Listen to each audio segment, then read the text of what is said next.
2023 has been full of amazing games. Comparatively, there have been so many amazing games that it's difficult to rate a lot of them fairly, and even more impossible to come up with a game of the year. One of the games I think is the best, but the most difficult to really review, is The Legend of Zelda: Tears of the Kingdom. Like, don't get me wrong here. This is actually a really good game. This game is S tier, generation defining, and probably one of the best games ever made. It's easily going to define people's childhoods.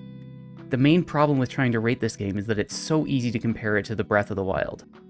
It's not fair to developers or the user experience to compare those two games, but they are so similar that it's almost impossible not to.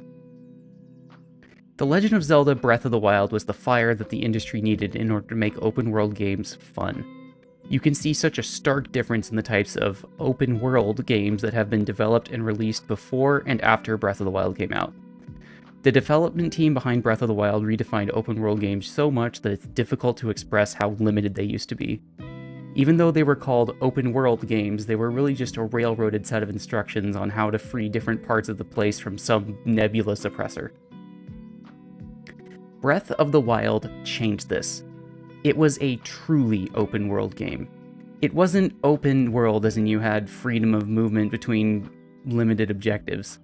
It is open world as you are dumped into Hyrule with little to no context of what's going on and told to kill Ganon.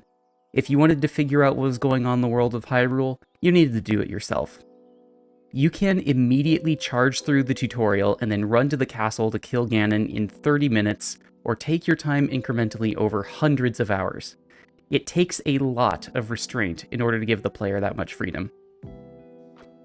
More importantly, it's a game that does not drown you in tutorials or, Mega Man, you have to shoot the enemy with your Mega Buster. It simply dumps you into the world, gives you some tools, points you in a vague direction, and shows you that you have to figure everything else out for yourself. After several hundred hours in Breath of the Wild, I have really come to appreciate this game. It is going to be a special game in my heart for a very long time. It is one of, if not the defining game of the Switch generation. This year, Nintendo finally released the sequel to Breath of the Wild, Tears of the Kingdom, after a 7-year wait. The Legend of Zelda: Tears of the Kingdom takes all of the basic systems from Breath of the Wild and then enhances them so much that it's a completely new game.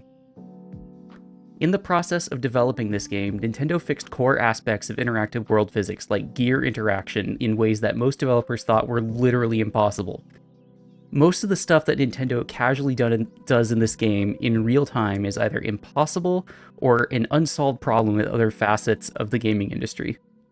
You are able to assemble vehicles that you can ride around without the vehicles flying apart and turning into physics cannons. Link can fly on a glider without the glider teleporting into the sun. They made the user experience of the game so good that it fades away to nothing, and it feels like it should have just been that way the entire time. This allows them to have a very subtle design that is very effective for the kind of game they are trying to make. But because it is so subtle, it ends up looking shallow compared to its older brother. I think that this is a drastic advantage of the overall design, but it's a huge shame that it's so easy to not notice because of how seamless and natural it all is.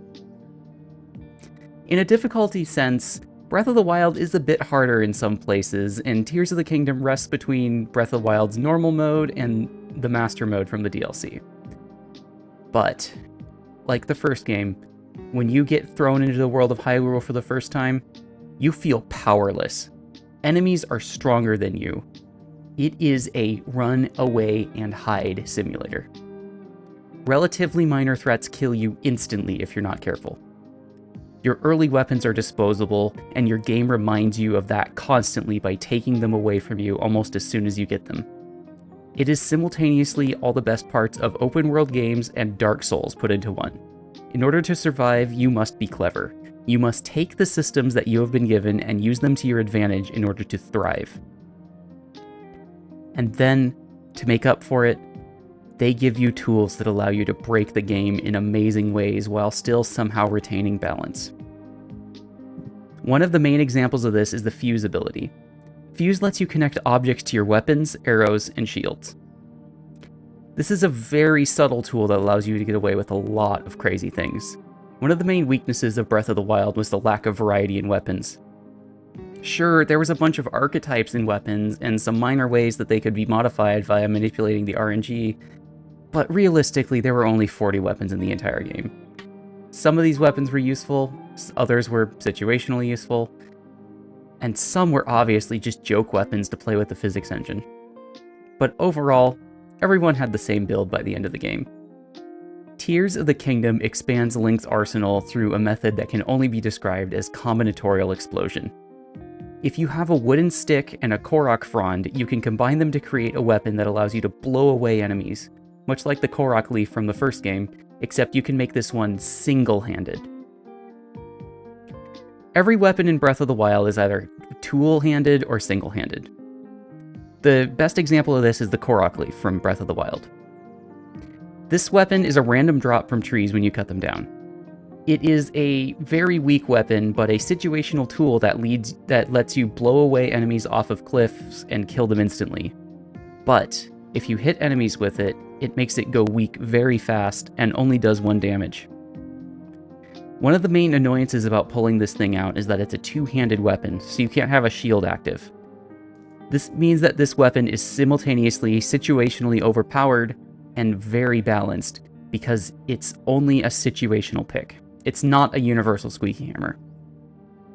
Now consider the same weapon in Tears of the Kingdom. In Tears of the Kingdom, the Korok leaf is not just a bespoke weapon. It is a part that you can fuse to other weapons, including arrows. This is a very subtle change that allows you to get away with a lot of fun. Before, you could only use the Korok leaf to blow away enemies that were close to you, but now that you can attach them to arrows, you can do that from a distance. If you attach it to a single-handed wooden stick, you now have the ability to blow away enemies without giving up your shield. Now, this is just one isolated example. Consider how this expands to the rest of the game. Everybody's endgame build is entirely different as players discover new ways to break and customize the game. One of the other big things that they fixed in Tears of the Kingdom was Link's movement. Breath of the Wild has a fantastic movement system. A lot of the time when you're playing it, you don't notice that there's a movement system involved or what the limits are. However, when you get to the point where you defeat the first dungeon, you unlock an ability called Rivali's Gale. This allows you to create a jet stream that pushes you upward and makes a bunch of climbing irrelevant. As an example, here's on the left is climbing with Rivali's Gale, and on the right, it's climbing by hand. Rivali's Gale is so much faster that it's comical. I'm not gonna deny, Rivali's Gale does actually make the game a lot of fun in a lot of ways. It removes the boring parts of climbing, it makes it easier to get up taller spaces, but there's 3 charges and then you wait for it to recharge. A lot of your time is spent running around and waiting so that you can fly upwards again and then run around and wait some more. Tears of the Kingdom fixes this by removing Rivali's Gale and instead gives you tools that you can use to craft a better climbing build. They added sticky lizards, which let you build potions that increase your adherence to surfaces. They buffed the climbing gear so that it lets you climb faster than it would in Breath of the Wild. Movement speed potions still work like normal. And this makes climbing a lot more fun than Rivali's Gale, at the cost of some grinding and effort to get there. But they didn't just give you the ability to climb better. They gave you the ability to make your own vehicles with Ultra Hand. Ultra Hand is a tool that lets you combine various interactable parts into vehicles or objects and then ride them or fling them at enemies. This can let you turn a couple of fans and a control stick into a hover bike that lets you fly around wherever you want. At some level, this bike is literally just 2 fans and a control stick with some clever placement. It's fairly trivial to make early game, mid game, and end game. In terms of summoning it with auto build, it's super cheap, and it is one of the best tools to fly around Hyrule. But when you're using it, you are both completely defenseless and you are limited by the amount of battery that you have. I think that this is a lot more balanced than Rivali's Gale ever was because it's not a cheap tool that removes all the fun of movement. This leaves room for you to finesse your own way to move around Hyrule. This is something that you can use to create your own fun. Whether that's trucking trees around Hyrule, trying to save a town, or breaking the sound barrier in the caves of Death Mountain.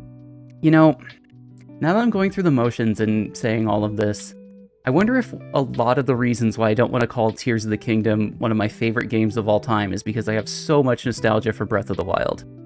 Breath of the Wild was such an amazing and expansive game. It came out at a perfect time for me. It changed what video games mean to me. Tears of the Kingdom is a fantastic game on its own rights, but because of all this nostalgia for its prequel, I don't really know if it's ever going to be able to compare.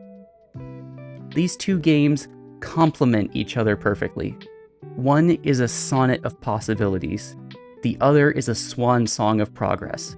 They are both amazing games in completely different ways. I'll be playing both of these games for years to come, and I can't wait to eventually 100% my Tears of the Kingdom file. The Legend of Zelda Tears of the Kingdom is my open world Game of the Year pick for 2023. Seriously, it's a 10 out of 10 experience. It's something that's well worth owning and well worth the $70 price tag. If you have a Switch, get it, just to play Breath of the Wild and Tears of the Kingdom. These games are so worth it. And thank you for watching.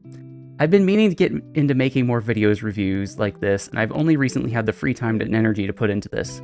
If you want to see more like this, please subscribe to me on Patreon. Have a good day, and stay safe, all.